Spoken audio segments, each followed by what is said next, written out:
एक जमाने में एक गाना बहुत मशहूर था। मुझे तो पूरा याद नहीं है, लेकिन मुझे याद आ रहा है। एक चेहरे पर कई चेहरे लगा लेते हैं लोग। एक चेहरे पर कई चेहरे लगा लेते हैं लोग। आप देखिए, ये लोग कितने चेहरे लगाकर बैठे हैं। साथियों, इन्हें देखकर मुझे एक कविता की कुछ पंक्तियां याद आती हैं। एक कवि महाशय ने अवधी में लिखा था। ये अवधी भाषा में लिखी गई कविता है। गायित कुछ है, हाल कुछ है, लेबिल कुछ है, माल कुछ है। 24 के लिए 26 होने वाले राजनीतिक दलों पर यह बड़ा फिट बैठता है। गायित कुछ है, हाल कुछ है, लेबिल कुछ है और माल कुछ है। यानी गाना कोई और गाया जा रहा है, जबकि सच्चाई कुछ और है। लेबल किसी और का लगाया गया है, जबकि प्रोडक्ट कुछ और ही है। इनकी दुकान की यही सच्चाई है। आजादी के 75 वर्षों में हमारा भारत कहीं से कहीं पहुंच सकता था, और ये मैं बहुत जिम्मेवारी से कह रहा हूं, कहीं से कहीं पहुंच सकता था।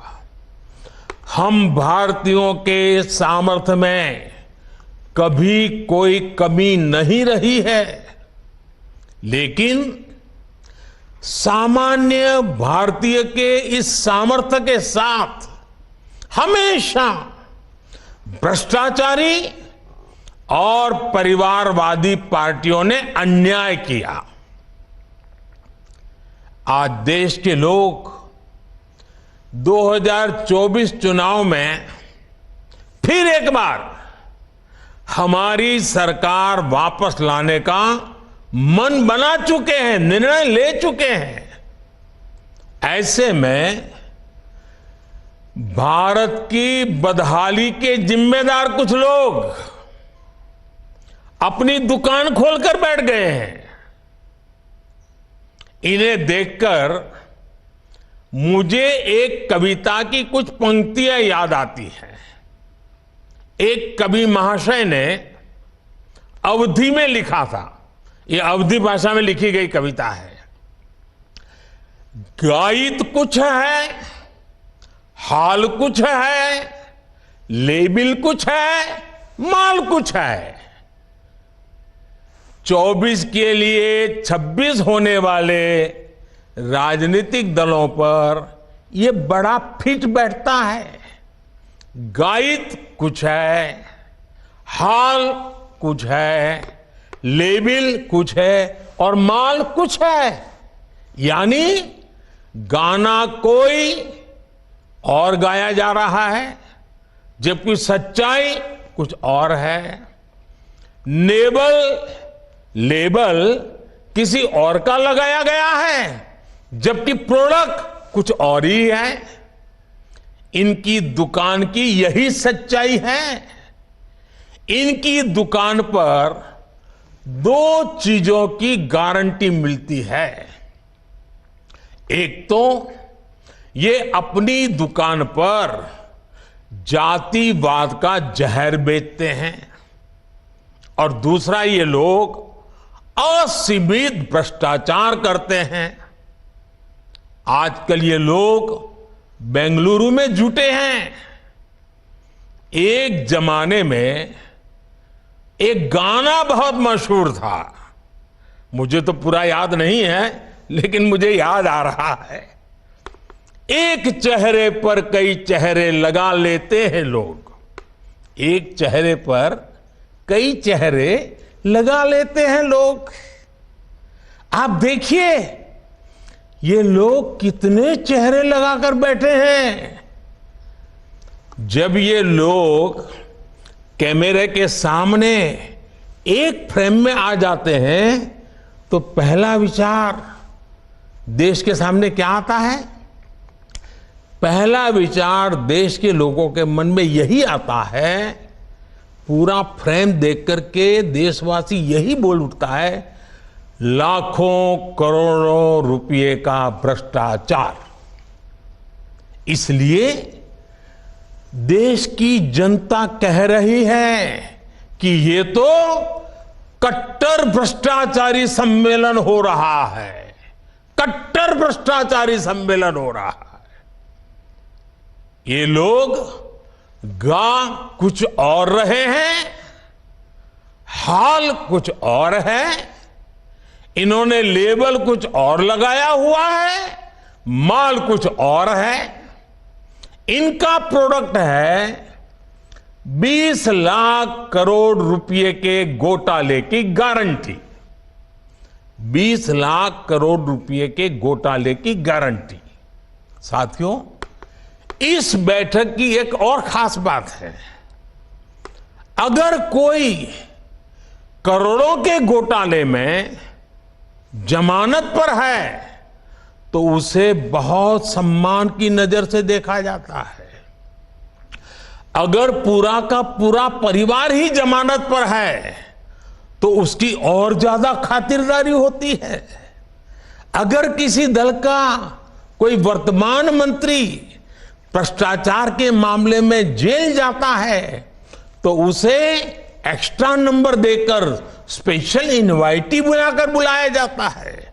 अगर कोई किसी समाज का अपमान करता है, अदालत से सजा पाता है तो उसकी बड़ी आवाभगत होती है।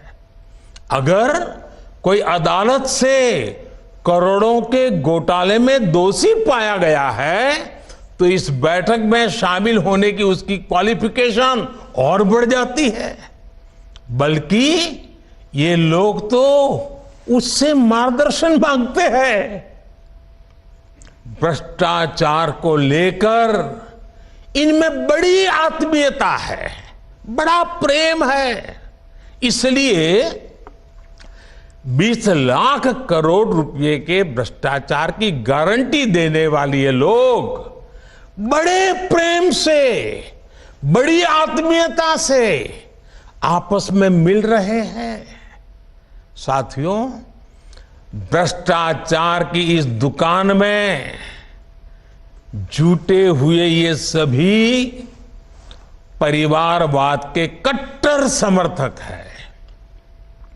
न खाता न वही, जो परिवार कहे वही सही।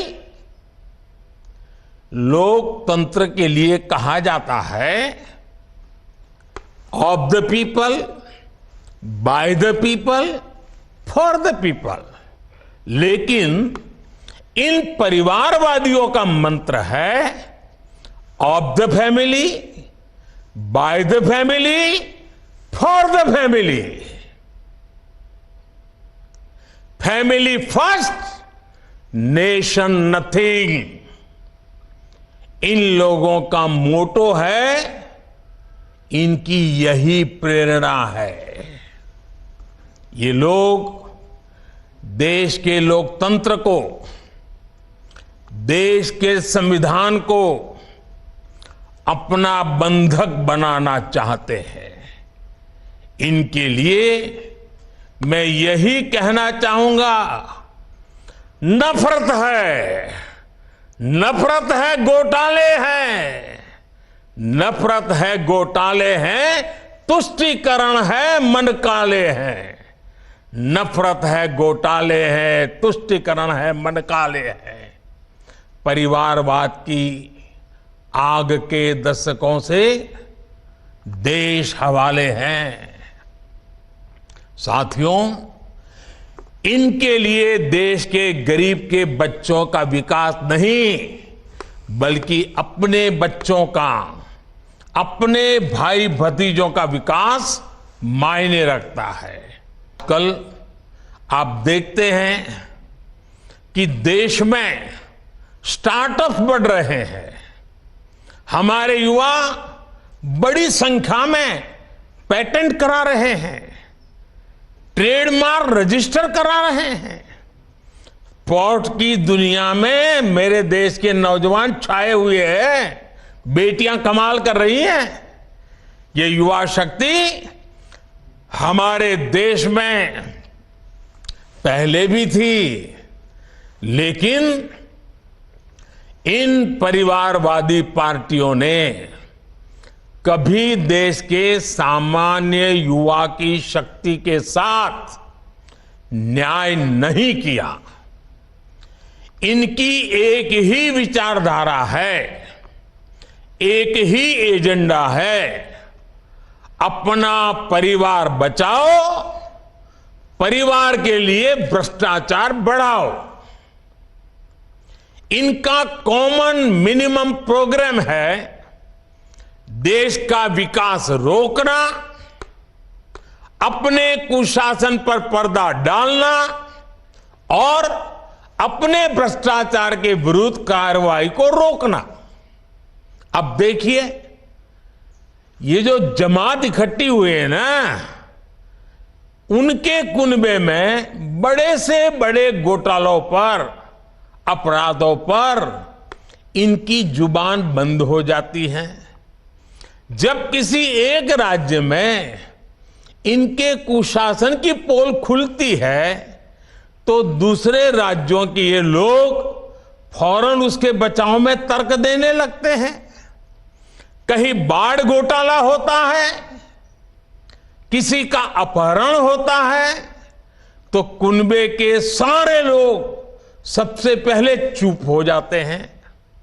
आपने देखा है कि कुछ दिन पहले ही पश्चिम बंगाल में पंचायत चुनाव हुए, वहां सरेआम हिंसा हुई, लगातार खून खराबा हो रहा है।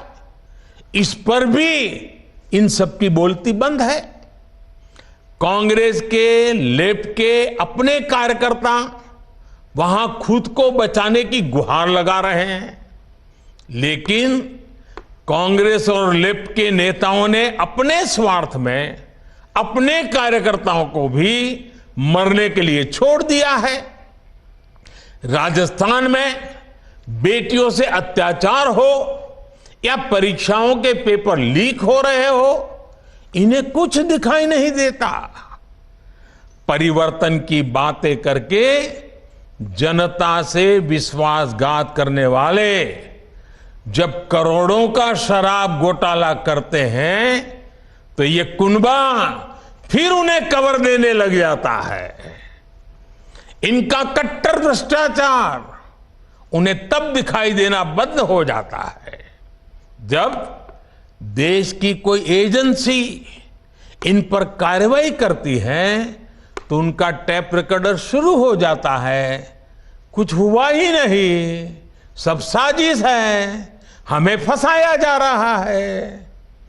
आप तमिलनाडु में देखिए, भ्रष्टाचार के घोटाले के अनेक मामले सामने आ रहे हैं, लेकिन इनके कुनबे के सारे दलों ने पहले ही सबको क्लीन चिट दे दी है। इसलिए इन लोगों को पहचाने रहिए साथियों, उनको जान लीजिए। इन लोगों से सतर्क रहिए भाई बहनों। साथियों, इन लोगों की साजिशों के बीच हमें देश के विकास के लिए खुद को समर्पित रखना है।